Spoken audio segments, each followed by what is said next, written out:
My guest today says everybody who's sick, he knows why. I think you're going to enjoy this show.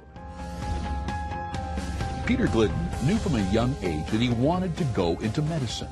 A debilitating illness and a remarkable cure led him to pursue a career in holistic health care.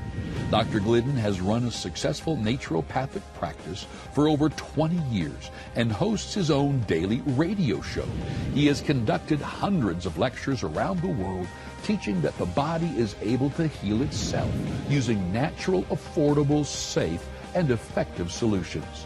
An outspoken advocate for holistic health, Dr. Glidden's new book explores why MD-directed medicine consistently fails to cure disease. Here to explain his claim that everybody is sick, and I know why, please welcome Dr. Peter Glidden. Dr. Glidden, welcome. It's great to have you with me. Thanks so much. It's a pleasure. That's a fascinating title on this book. The MD Emperor Has No Clothes. Everybody is sick, and I know why. Man, you just say it. Yeah, we cut right to the chase because, you know, where did I hear, right? My people are destroyed by lack of knowledge. Yeah. We have a big problem here. It's a big problem. We're not getting healthier, we're getting sicker. Alzheimer's has risen from obscurity. It's the 6th leading cause of death, or the 4th, depending on how you crunch the numbers. When I was a kid, autism, 1 out of 10,000. Now it's 1 out of 69. Arthritis getting worse, type 2 diabetes getting worse, life expectancy getting less. And this in the 21st century, the age of modern medicine. What's going on? I'll tell you what's going on, man. We've taken the wrong dog to the hunt. Well, 30 years ago, I worked as a paramedic. And I remember getting one of my classes as we were doing, I forget what it was. We were doing meds or first-line drugs for cardiac. And I remember the one instructor saying that in the next 20 to 30 years, much of disease would be stamped out because of modern medicine. And I always remember that because now I look out there and nothing is better. It's like all these new diseases, new viruses, or at least they're naming them new names. Right. And you're right, it's like we're all kind of looking around going, what is going on? Well, I'll tell you what's going on. We've taken the wrong dog to the hunt, right? We don't have a free medical market, and this is a problem. We have been socialized to believe through the pharmaceutical industry and the modern medical society in North America that the MD owns the secret decoder ring to all things medical. And everybody else is a back-of-the-bus quack with substandard training. I mean, for goodness sakes, in Canada, the only medicine that your insurance pays for is MD-directed medicine. If you want a chiropractor, an acupuncturist, a homeopath, a naturopath, you got to pay out of pocket. And this is a problem. We don't have a free medical market, and we have been socialized to believe that the MD knows what's best for us. And for goodness sakes, they don't. Your medical doctor may be the nicest person God ever created, but your medical doctor only knows what they've been trained in. And what they've been trained in is one small piece of the medical pie. It's referred to as allopathic reductionism. But they have sold it to us for the last 100 years as the only real type of medicine, and everybody else practices alternative medicine, which is kind of like saying, right, the only real dog is a German Shepherd and every other dog is an alternative dog.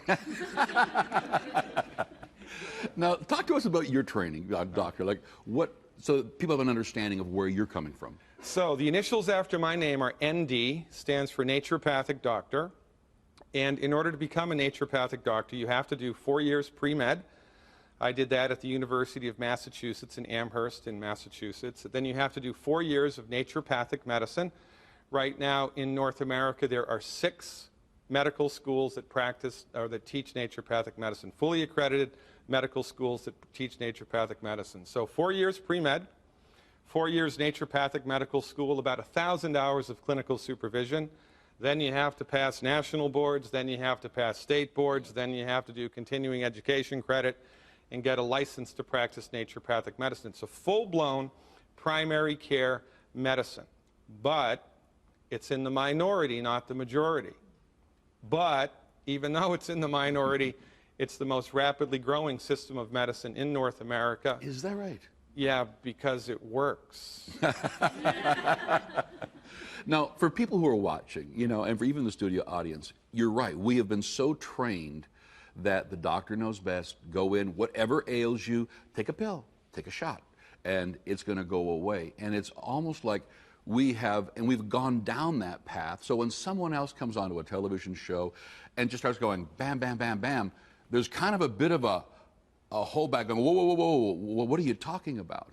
But you just said that it's the fastest growing one, and the internet is filled with other ideas of health because everybody's looking. Well, you know, there is cognitive dissonance that we generate, right? Kind of like when Christ upset the moneylenders' tables, right? I'm sure that created a significant amount of cognitive dissonance, right? So we are here to tell it like it is. We're not here to pull any punches. And we're just here to set people straight because, for goodness sakes, your medical doctor may be the nicest person that God ever created, right? But they only know what they've been trained in. And as it turns out, what they have been trained in is really good for surgery when it's necessary, Okay. trauma care, Right. and a handful of infectious diseases.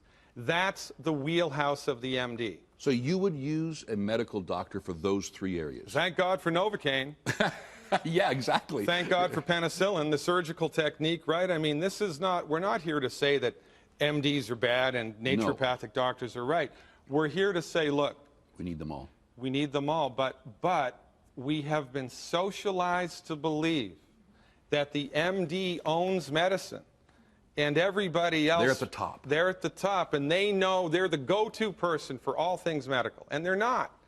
A lot of my friends who go see a doctor who have also been doing things like any of the alternatives, it's a high percentage of the doctors that will look at them and just tell them, what are you doing? What a waste of money.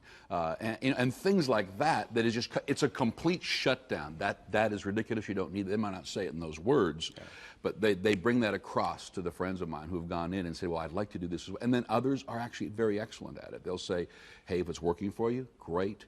But the majority, it's like there's this battle. Well, there is a battle, and you know, there was a famous physicist. He was a contemporary of Einstein. His name was Max Planck. He was the guy that discovered quantum physics, right? Max Planck, and he was kind of outspoken. And one of my favorite Max Planck quotes is, "Science and medicine changes one funeral at a time," right? So a bunch of doctors are educated in medical school that this is the way that health is, and then they start practicing medicine, and everybody around them does the same thing, believes the same thing, and so they start thinking a particular way. When new ideas come in, it's hard for people to accept it, right? Science changes one funeral at a time. It's always been like this. The people with the new ideas, even though they're correct, it takes a generation for their information to become mainstream. And as God is my witness, the stuff that we're talking about today, 100 years from now, will be mainstream. Right. But we're the first people to be talking about it, and because we're going against the grain, so to speak, we do encounter. You made a claim in one of your, I don't know if it was a book, or that it's the #1 cause of death, or how does that statement go? Is medical or MD? In the United States, the leading cause of death, approximately 760,000 people a year killed by conventional medical treatments. The leading cause of death is MD-directed medical treatments. Leading cause of bankruptcy, Yeah. MD-directed medical treatments. Why is this? Well, what's the most expensive medicine? It's the one that doesn't work. For goodness sakes, if you have, you know, a broken leg, heaven forbid, a bullet in your arm, a third-degree burn, pneumonia, the MD is the person to go to. But if you're suffering from asthma, high blood pressure, fibromyalgia, insomnia, heartburn, arthritis, the stuff that most people go to the doctor for most of the time, Right. the MD can only offer you therapeutics which are not intended to cure the condition. They're only intended to manage the problem, and this is wrong. It's a bad idea. They're the wrong dog for the hunt. We wouldn't let a chiropractor do open heart surgery, would we? No. You needed open heart surgery, you wouldn't go to the chiropractor. Well, if I was the Surgeon General of the world, it would be illegal for MDs to practice general medicine because they're horrible at it. And while we have let them do it, while we have given ourselves over to their tutelage, everybody is sick, chronic disease is getting worse, life expectancy is getting shorter. We're going over the cliff into a ditch that's on fire in the middle of a swamp, and it's a problem. Let's take a break right here, and when we come back, let's talk about, let's just unpack some of the things you are seeing every day of what are you doing with this disease when it's so easy to cure from your perspective and how badly it's being managed. Just grab some of them and unpack them. I'm all in. I'll be right back with Dr. Glidden. Welcome back. My guest today is Dr. Peter Glidden, who wrote this book, The MD Emperor Has No Clothes, and it is, the subheading is Everybody is Sick and I Know Why. Now, we were talking in the first session just about how hard it is for you to help people. And I'm just going to guess, I mean, we've just met each other, but I'm going to guess that the reason you do what you do isn't because you're going to make a big fortune, it's because you care about people. Yeah, we're called, naturopathic medicine, holistic medicine is a calling. Yeah. Right? You do it because you're called to do it, and you get up in the morning and continue to do it even though you get a lot of flack for it, and it's very much an uphill struggle every day. Because, you know, what else is there to do? This is why I'm here. I'm not going to shut up. I'm not going away. Yeah. I'm just going to continue to speak the truth to whoever has ears to hear. All right. Now, you made some comments about different stats. Let's pick a disease or a condition, whatever you want to call it, and what would you see as a cure as opposed to the medical establishment? Heartburn. Let's talk about heartburn. Okay. This is an interesting thing to talk about, right? And this is a very important point for people to understand. MDs are not trained in medicine. Nobody is. Medicine is a vast territory, right? MDs are trained in one particular type of medicine. It's referred to as allopathic medicine. Okay. I'm trained in naturopathic medicine. There's chiropractic, homeopathic, osteopathic, Ayurvedic, right? Traditional Chinese medicine, acupuncture.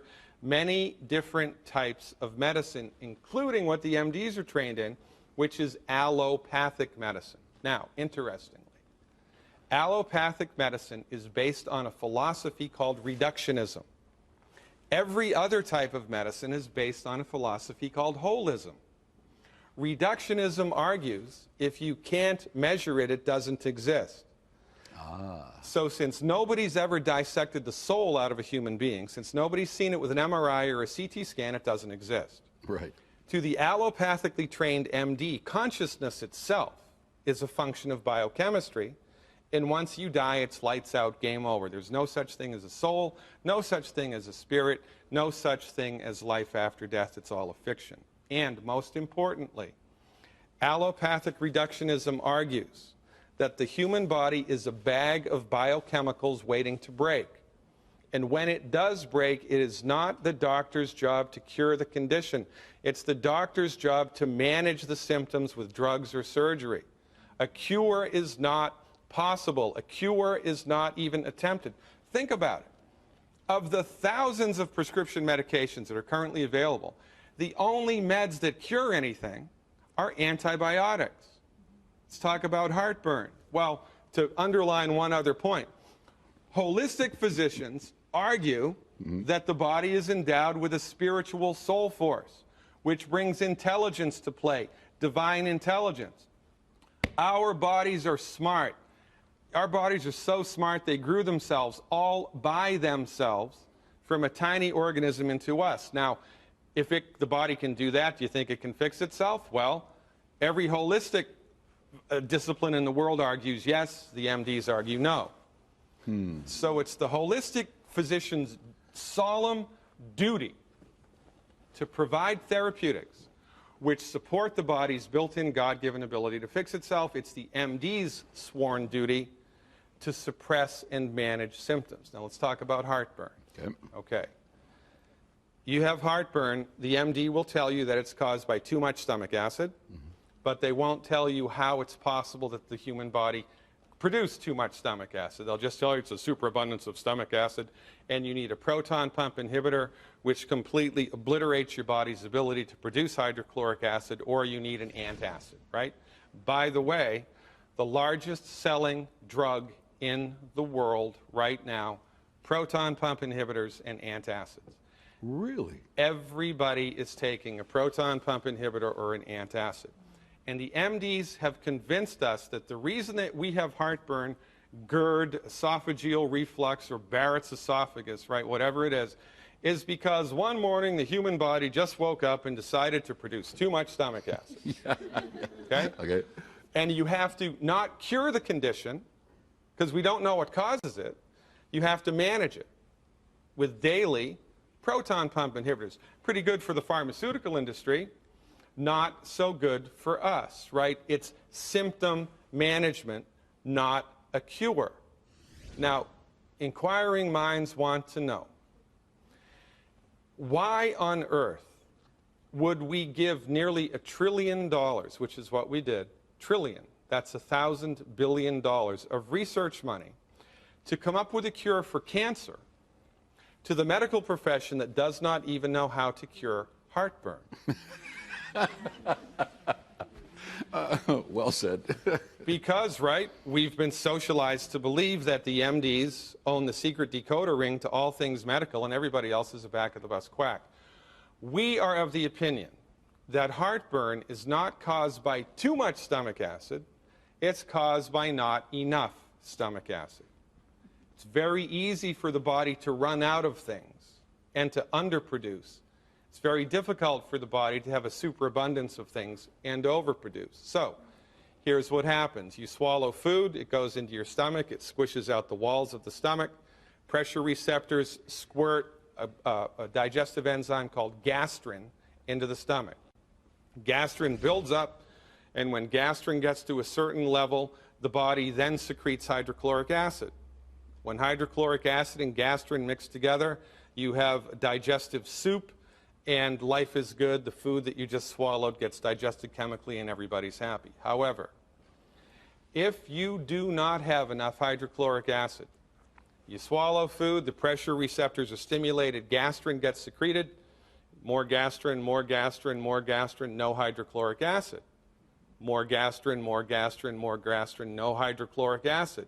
More gastrin, no hydrochloric acid, because the feedback mechanism is gone. Gastrin has a peculiar property. When too much gastrin is in the stomach, there's a little valve at the top of the stomach that should be closed. It opens up. And now the gastrin, which is acidic, squirts into your throat and causes heartburn. Why is there too much gastrin? Because there's not enough hydrochloric acid. Why is there not enough hydrochloric acid? Because you are deficient in salt and calcium. Salt kills you. Salt, your body loves salt. The MDs have told you that salt kills you, and that's why everybody has heartburn. So you just give them salt? Well, what we tell people to do is what's correct biochemically and which is in step with human anatomy and physiology. Your body needs salt. Salt is an extremely important nutrient for the human body. Can you do too much of it? Yes. Too much water will kill you. Too much sunlight will kill you. Yeah. You can do too much of anything. It's hard to do it, though. It's hard to do too much salt, honestly. Salt and calcium. This is our fundamental message here, that all chronic diseases, every single one, are directly related to nutrient deficiencies. Deficiencies. There's no more food in our food. Everybody is nutritionally deficient. Everybody. Number one. Number two, in addition to that, everybody is eating food, the wrong food all of the time. We're eating food that's hurting the body, and the body is completely undernutrified. When you put these two things together, everybody gets sick, and then you get sick, you're in pain, you're in trouble, you got to go to a medical doctor, and they deliver therapies that don't cure it. They manage it. And I'm the quack. You basically are saying the body will heal itself if it's given the right conditions. Yes, this is the fundamental philosophy that naturopathic medicine, quite frankly, homeopathic medicine, herbalism, Ayurveda, chiropractic, every holistic type of medicine argues.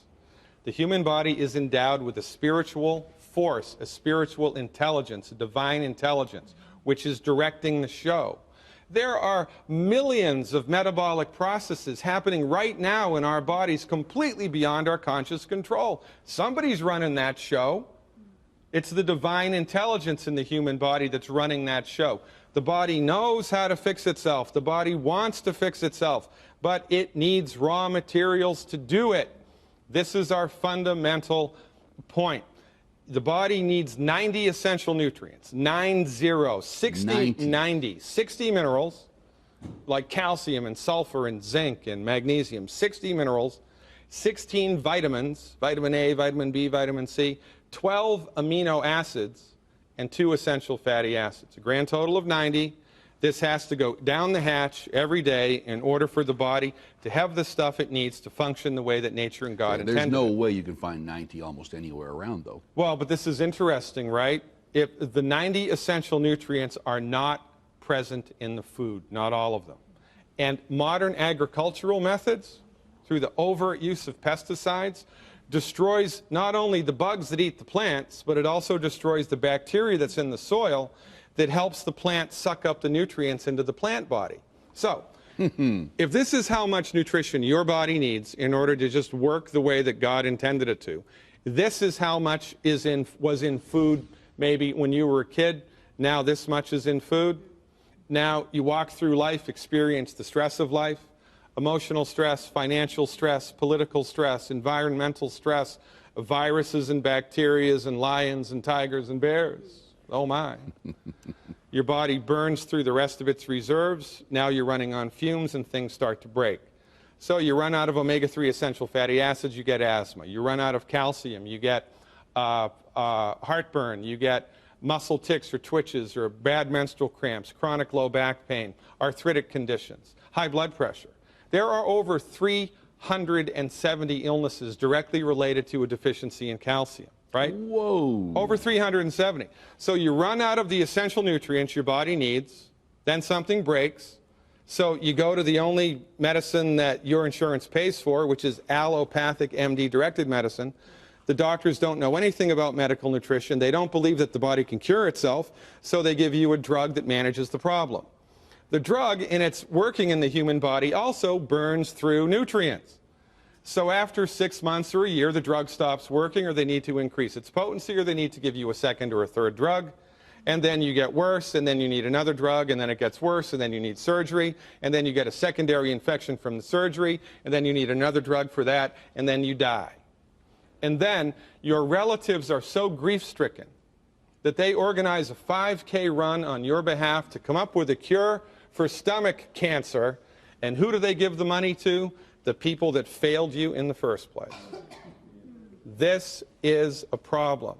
We do not have a free medical market, and we're dying because of it. I mean, people are intelligent, but you'd think that they'd be allowed to go study it for themselves, but a lot of people want someone just to look after them.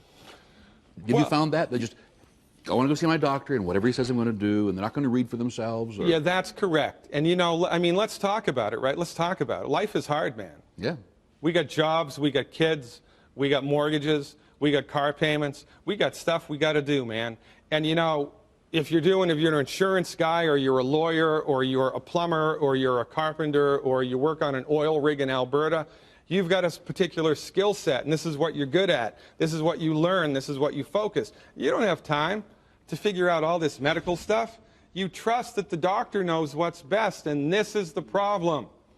Your medical doctor may be the nicest person that God ever created, but they only know what they've been trained in. They don't know what's best for you. They know one tiny piece of the pie of medical science, and that's it. And all their colleagues do too. And then when somebody alternative comes along, they slam them. They kick them off of the bus, right? They're alternative, back of the bus, quackery. It's nonsense. If we had a free medical market, if all of a sudden, right, by some genie in the bottle magic, we woke up tomorrow, there were just as many naturopaths as MDs, just as many naturopathic hospitals, and it was all covered by insurance, and the naturopaths and the homeopaths and the Ayurvedic practitioners and everybody else got half of the research money that the pharmaceutical industry does. If that happened, within 3 years, MDs practicing general family medicine would be out of a job. because their therapeutics for chronic diseases do not work. And in a free market, people gravitate towards what works. What works. They'd be out of a job because our therapeutics work. And don't get me wrong, thank God for Novocaine. Yeah. Thank God for penicillin. Sure. Surgery right? for important. That's right, when you need it. But when all you have is a hammer, everything looks like a nail. Exactly. So in point of fact, whether you really do need surgery or not, the surgeon most probably is going to tell you need surgery because that's all that they know. Very good. Let's take a break right here. When we come back, I'd like to unpack again just some of the things you're seeing out there with certain diseases. We were talking about heartburn on another show, and it was just kind of shocking to see your progression of what the problem is. So a lot of people are just looking at symptoms, and they're not getting to the root of the problem. Bingo. So we'll be right back with Dr. Peter Glidden. If all of these illnesses were in fact genetic, why aren't there less and less and not more and more? Welcome back. My guest today is Dr. Peter Glidden, who wrote this book, The MD Emperor Has No Clothes. That is funny. Now, everyone has been listening to you as you're sharing that there's more. We're not saying that kick every MD out of the country, because there's things that you have seen them yourself about. But you really want, as I'm listening to you talk now, you really want people to be able to research and see all the other options that are out there. Yeah. Now, give me an example again. I'd love to grab another one. You're saying, okay, they're just managing the problem. They're just treating symptoms, but they're not getting people cured. What's another one that you would look at that you see all the time? Type 2 diabetes. Type 2 diabetes is rapidly rising. It's everywhere all the time. It's getting worse and worse. What do you mean it's rapidly rising? More and more and more people are getting type 2 diabetes. They're not curing it at all. I mean, for goodness sakes. I mean, let's call a spade a spade. Okay. Arthritis, can't cure it. I mean, you want to have a eureka moment? Do a Wikipedia search. Just pick a disease. Do a Wikipedia search and look to see what the cause of the disease is. We don't know what the cause of the disease. Medical doctors don't know what causes anything. It's supposed to be genetic. Well, I don't think so, because didn't Darwin argue about the survival of the fittest and, you know, the selection, natural selection? So if all of these illnesses were in fact genetic, why aren't there less and less and not more and more? Because they're not genetic. It has nothing to do with it.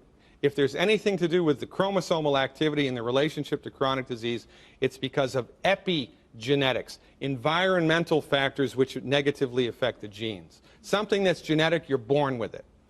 So the pancreas is not producing enough insulin. Is that what's going on? Well, okay, so there's two types of diabetes. Type 1 diabetes, where your pancreas stops producing insulin. Then you need insulin to live. And type 2 diabetes, which you develop later on in life, where your body starts to get sluggish in its ability to metabolize sugar, right? Type 2 diabetes is rising rapidly.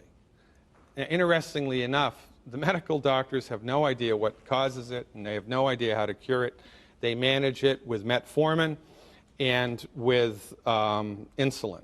Metformin reduces the liver's ability to metabolize sugar. So let me walk you through how this happens, okay? So you eat something that has sugar in it. By the way, sugar is not the Antichrist. Okay. Sugar is the gasoline of the body. You couldn't blink an eyelash without sugar. Sugar is so important to the human body that your DNA is made from it. DNA is an acronym, deoxyribonucleic acid. The ribo stands for ribose, which is sugar. Sugar. Your DNA is made from sugar. You couldn't blink an eyelash without it. The problem isn't sugar. It's how much are you eating, and how efficient is your body at dealing with it. So, eat something that's got sugar in it. Your body produces insulin. Insulin floats through the blood, binds to the cell walls. How does it know how to do that? You would think that would be an interesting question to ask, but medical doctors don't ask that question. How does it know what to do? It's a biochemical. How does it know where to go and what to do? Well, I'll tell you how it knows where to go and what to do, because there's divine intelligence guiding it, period. So, insulin floats through the blood, binds to a cell wall. There's a little receptor on the cell wall that's specific just for insulin. Insulin binds to that receptor, sends an electrical signal through the middle of the cell to open up a door on the other side of the cell to let the sugar in. It's like somebody showing up at your house, ringing the front doorbell, and the kitchen door opens up to let the groceries in, all right? That's how it should happen if you're healthy. Okay. But in order for that signal to go through and open up the sugar door, minerals need to be present inside the cell. So we're back to minerals. It's a big deal, man. 2 minerals specifically, vanadium and chromium, but there's about 25 other minerals that are at play also. So if this is how many minerals your body needs, but this is how many are in the body because they're not in the food like they used to be, then the insulin binds to the cell wall, tries to send a signal to open up the sugar door, but it gets interrupted. The sugar door stays closed. So what does the body do? It produces more insulin because the sugar is outside the cell, not inside the cell. The body knows that. How does it know that? Nobody knows how it knows that, but it knows that. So sugar is still in the cell. The body produces more insulin, more insulin, more insulin. It rings the bell. The door is closed. It rings the bell. The door is closed. More insulin, more insulin. Finally, there's so much flippin' insulin in the blood that it forces its way through the door. It slams through the door, breaks the door open, a little bit of sugar gets in the cell. Is that a good idea? It's a bad idea because you break the door when that happens. What happens when you break enough of those doors? Your fingers fall off, your toes fall off, your feet fall off. You get diabetic neuropathy, you get gangrene, all of which are associated from blood sugar issues, but not blood sugar issues, too much insulin. What does the MD deliver? Insulin to somebody who's type 2 diabetic. And their other strategy is to give a drug called metformin, which inhibits the liver's ability to produce sugar. Well, this is fascinating, right? Yeah, let's do that instead of just giving minerals, which, by the way, in 1957, it was proven by a medical doctor that vanadium and chromium specifically was related to type 2 diabetes. This guy named Mertz, Dr. Mertz, could turn type 2 diabetes on or off in laboratory mice by giving or withholding chromium. That was in 1957. Well, why haven't we heard about it? Why isn't it out there mainstream helping people? Because a medical doctor, the pharmaceutical industry, makes more money managing the disease than they do in curing it. Interesting. My people are destroyed by lack of knowledge. So if you were seeing someone right now with type 2 diabetes, what would you do for them? You give them minerals. Bob's your uncle. Boom. You give them the 90 essential nutrients. And this is the holistic method, okay? The holistic method is the body knows how to fix itself, the body wants to fix itself, the body's trying to fix itself, but the body needs help. We need to eat food, we need to breathe air, we need to drink water. Well, there's one more thing we need to do that nobody told us. I'm telling you right now. You need to swallow 90 essential nutrients every single day. You need to do that, appropriate for your body weight, in recipes that your body can actually absorb. When you do that, your body fixes it, takes care of it.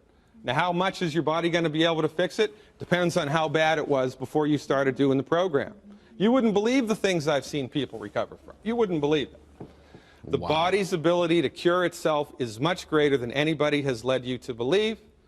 We must mineralize the body, we must nutrify the body, and then we also have to stop eating certain foods that are gumming up the works. When we do these two things, the body rallies and healing begins. Our time is up. This is fascinating. I mean, the other day I was listening to a doctor, one of the top doctors on television, an MD, basically say that, you know, all these people taking all these supplements and all these vitamins, he said, what a waste of money. He said, it's just going in one end and going out the other end. Just eat good. You're saying there's not enough in our food to even eat good. You've got to supplement. This is academic. This is not arguable. It's just wrong, incorrect, bad information. I mean, when you drink beer, you pee it out, but it makes quite an effect as it's passing through, right? Yeah, it sure does. You know, we live in a world where most of us rely on experts. Right. Life's become complex. I mean, I don't know how to fly a plane, so I trust somebody to take me. I don't know where they're going when I get above the clouds, so I'm trusting that pilot to get me at the city I want to get to. And what I'm hearing you say in some of our other programs is that the medical doctors, as far as you're concerned, have kind of dropped the ball at healing people. They're just managing symptoms, and that there is a number of other alternatives out there that are doing an amazing job. But I know for myself, I don't know what to believe sometimes, because when you get on the internet and Google some stuff, you got all these amazing things, and then you got people who are completely against it. This person says they're amazing. This person says they're a quack. Like, there's so many mixed messages. Well, thank God for science, right? Thank God for education. Thank God for a little bit of regulation, right? I mean, if your son or daughter wanted to learn how to play hockey, and you had the choice for exactly the same amount of money, right, of having Jonathan Taves from the Chicago Blackhawks, right, or your high school hockey coach teach them how to play hockey, you're probably going to go with the professional. Right. The results. That's right. So if you're up against a health condition and you're frustrated with whatever it is that you're doing, which is probably MD-directed medicine, you've tried them over and over and over and over, and they've failed you and they've failed you, and your health has gotten worse, and you don't know what to do, but you know you want to do something, then it would perhaps be prudent for you to lean on a professional who's trained, regulated, licensed, and experienced in the alternative quote-unquote method. Now, the problem with this situation is there are less than 4,000 licensed naturopathic physicians in the entire world. And of those 4,000, there are less than 300 that have more than 25 years of clinical experience. We've been led down the goose path in two ways here. We're suffering from two cultural myths. Number one, that the MD owns the secret decoder ring to all things medical and everybody else is a back-of-the-bus quack. It's a lie. And number two, interestingly enough, healing is a complicated, sophisticated process that can only happen in high-tech, multi-million-dollar hospitals. That's not true. Surgery is complicated. And if you had the choice of doing surgery in a multi-million-dollar high-tech facility or a MASH tent, you're going to want to use the high-tech facility. But healing is easy. Surgery is complicated. Healing is easy. The body knows how to fix itself. You just need to educate yourself about what the body needs, what the body doesn't need, start to apply it, and see for yourself what works. So, like, if someone comes to you, so let's pretend, okay, you're the doctor here, and I've got a problem. I'm going, okay, so they say I've got high blood pressure, and they want to put me on high blood pressure meds. What would you say? Well, I would say that when you hear hoofbeats, you think about horses before you think about zebras. Okay. Okay? Good. So when you see a diagnostic condition, you think about the most common things that cause it before you start thinking about esoteric, arcane things. Mm-hmm. The single most common cause of high blood pressure is a deficiency in the mineral magnesium. Really? Yeah. It's interesting how that works, right? You have two types of blood vessels in the human body. You have arteries and you have veins. And arteries carry blood away from the heart. Veins carry blood back to the heart. Well, what's the difference? Well, there's one significant difference between the two. Arteries have muscles. Veins do not. Well, why does an artery have muscle? Because God is smart. So when the heart pumps blood out of the heart, it goes into the artery, and the muscle in the artery constricts and relaxes in order to help the heart pump the blood.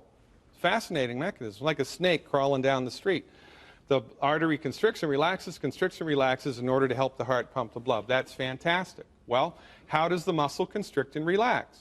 The same way that a bicep constricts and relaxes, or any muscle in the body. It's done through magnesium and calcium. If you do not have enough magnesium, the muscle will constrict, but it cannot relax. So it stays constricted. Now, if you have a garden hose and there's water coming out of it, and you squeeze the hose just a little bit, the water comes out faster, right? Mm-hmm. It's because you've decreased the volume, the pressure goes up. So when the artery gets collapsed because of not enough magnesium, the blood pressure spikes. So you don't have high blood pressure because you have a circulatory system. You don't have high blood pressure because you have a bad gene. You don't have high blood pressure because you're getting older or because you have a voodoo curse. You have high blood pressure because your body ran out of the stuff it needed to maintain proper blood pressure, period. Do some drugs that you take strip the stuff out of your body? Well, remember, from our point of view, it's not the drug, it's how it's used, right? I can prescribe drugs. Thank God for Novocaine. Every time I'm in the dentist's office, I thank God Right. for Novocaine. But here's what people don't, we just haven't thought it through. So when you take a drug into the body, it upregulates your biochemistry. How does it do that? Well, it turns certain things on and makes certain things work faster and more better. What are the mechanisms that the drug regulates made from? Vitamins, minerals, amino acids, essential fatty acids. That's the stuff that your body is made out of. So when your metabolism is messed with by a drug, it burns through your nutrient reserves that much faster. That's how the drug works, which is why you'll get a blood pressure medication, for instance, and it works for 6 months, and then you need to increase the dose. So why did you need to increase the dose? Because the drug stripped your body of more nutrients. Now, if I was a pharmaceutical, you think the pharmaceutical industry doesn't know how drugs work? You think they don't know the relationship between vitamins, minerals, amino acids, and the mechanism of action of a pharmaceutical? They know. Why don't they put vitamins, minerals, amino acids in with the drug? Because if they did, they'd have to sell less drugs because they'd work more efficiently. But more to the point, Okay. the drug itself is not addressing the root cause of the problem. It's like you've got water leakage in the basement, and now you have mold. All right, so you go into the basement and you paint over the mold with paint. Well, you don't see the mold anymore, you don't smell the mold anymore. It's still there because you didn't fix the leak. Right. It's only a matter of time until there's more mold. This is what drugs do, except, you know, a handful of antibiotics. They don't address the root cause of the issue.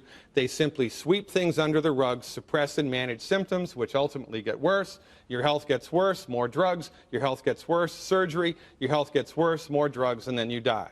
So you're saying that also new problems rise up? Yes, yes, because this is, again, the holistic method, right? Everything in the body is connected. So if you, in this case, don't have enough magnesium, not only is it going to affect your blood pressure, but it's going to affect every other metabolic pathway in the body that demands magnesium. It is a complicated, complex situation. So we do not try to micromanage or figure out exactly what nutrients are deficient in anybody's body at any moment in time. We trust in the wisdom of the body. So our recommendation is fundamental boilerplate medical nutrition. Everybody needs to take 90 essential nutrients every day into their body, appropriate for their body weight, in recipes that you can actually absorb, and then let the body sort it out. It'll pick what it wants, what it needs. And get rid of the rest. We're going to take a break right here. When we come back, I want to unpack some more of this. My guest today is Dr. Peter Glidden. We'll be right back. We are of the belief that the antibody is the result of the disease, not the cause of the disease.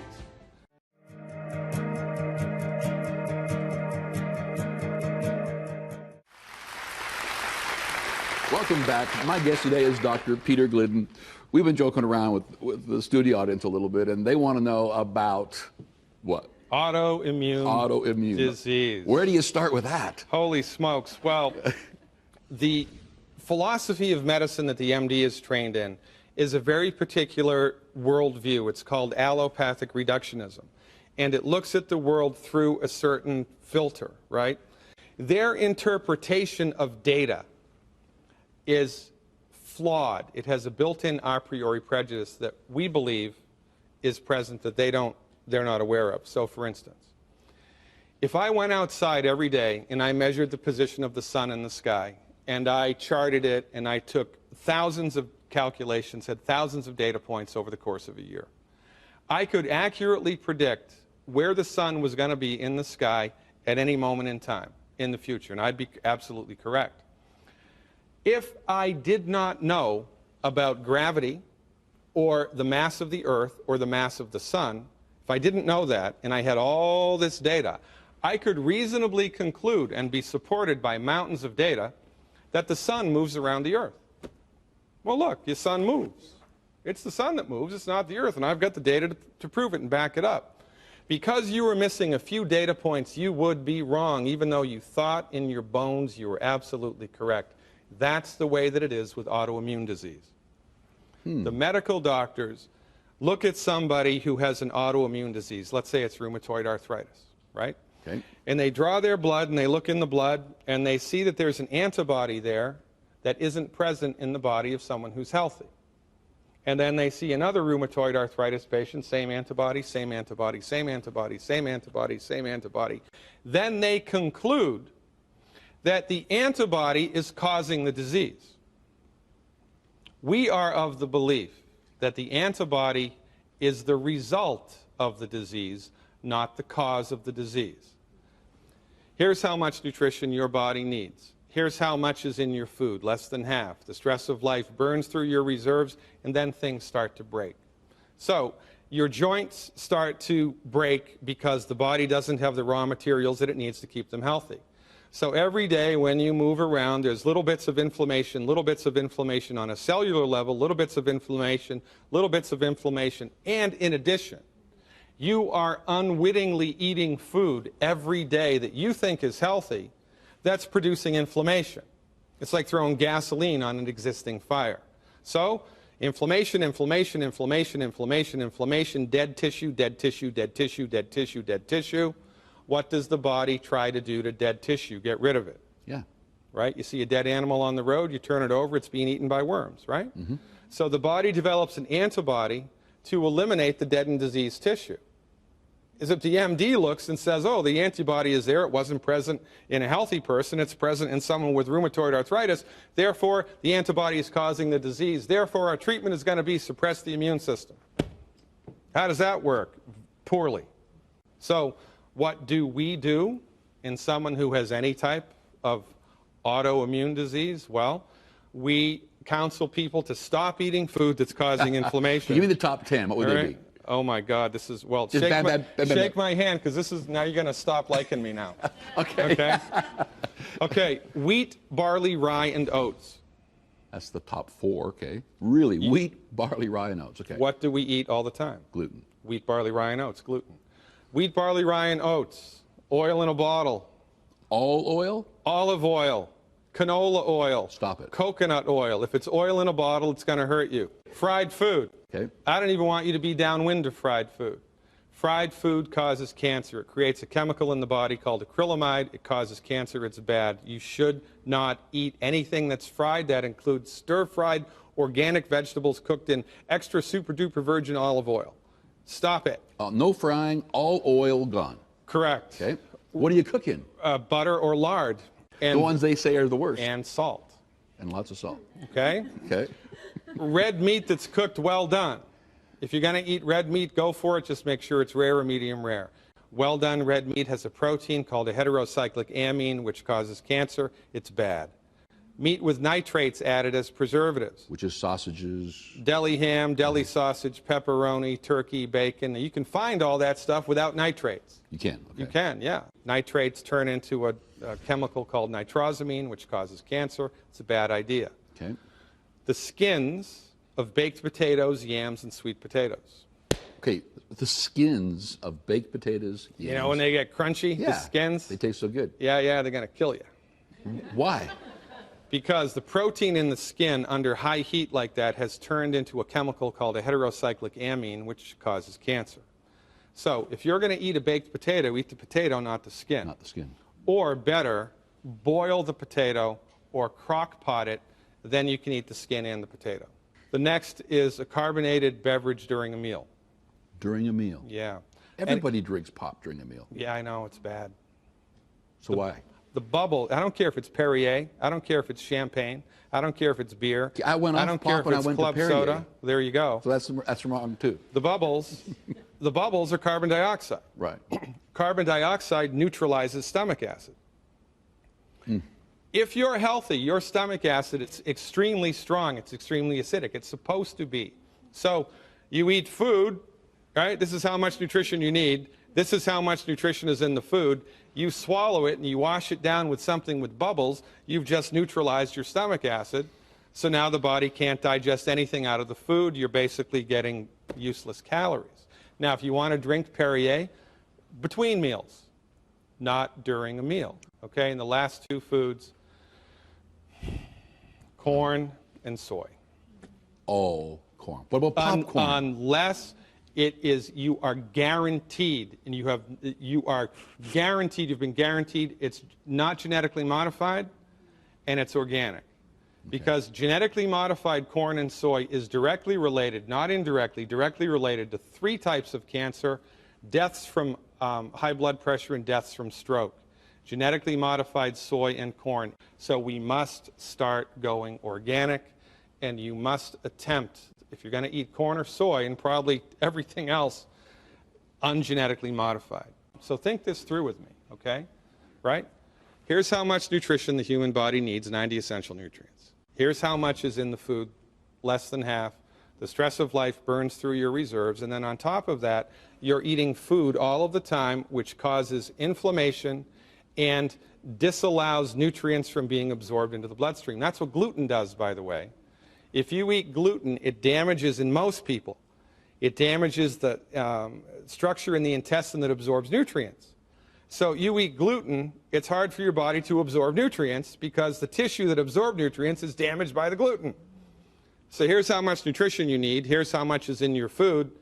The stress of life burns through your reserves, and then you eat food that causes inflammation and that disallows absorption of nutrients into the body.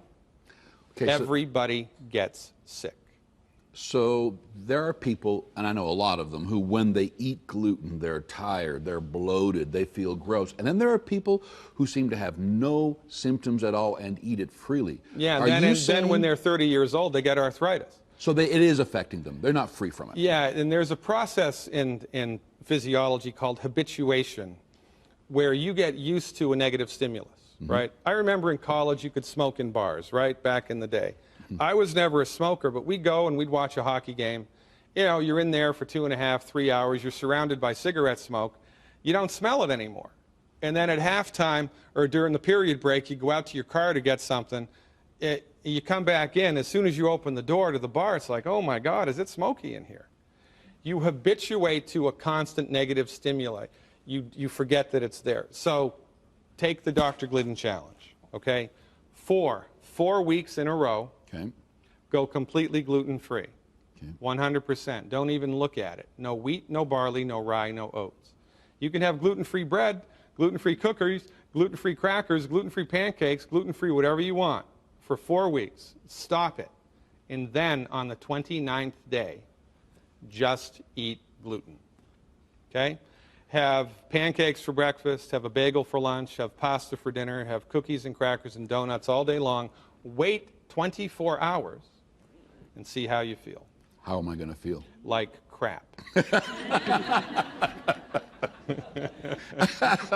Proof of the pudding's in the prove eating, it to yourself. Right? Yeah, prove it to yourself. And this is an interesting thing to talk about. This is the only reason that my profession survives in such a hostile political climate, right? It's stacked against us. It is. It is, right? And we continue to exist. Not only do we exist, we continue to thrive. We continue to get more popular, more accepted. And how is this possible? Because the proof of the pudding's in the eating. When you give your body the stuff it needs to fix itself, you stop eating food that's coming up the works, your body rallies and fixes itself. It's kind of like we've been driving around in an automobile for 30, 40, 50 years. It's never been tuned up. And every time we put 10 gallons of gas in it, we put 1 gallon of diesel fuel. Well, that's the wrong fuel for the car. It's only a matter of time until something happens. So when you finally get enlightened, so to speak, and you do the right stuff, you give the body what it needs, stop eating the crap, all of a sudden it's like you're driving around in a car that's tuned up. Your sleep's better, your energy's better, your mood's better, everything's better. Because your body now, for the first time since you've been born, has everything that it needs to work the way that nature and God intends it to. And that's a game changer. Wow. Thank you for being with us today. Appreciated having you here. My guest today has been Dr. Peter Glidden. The book, The MD Emperor Has No Clothes.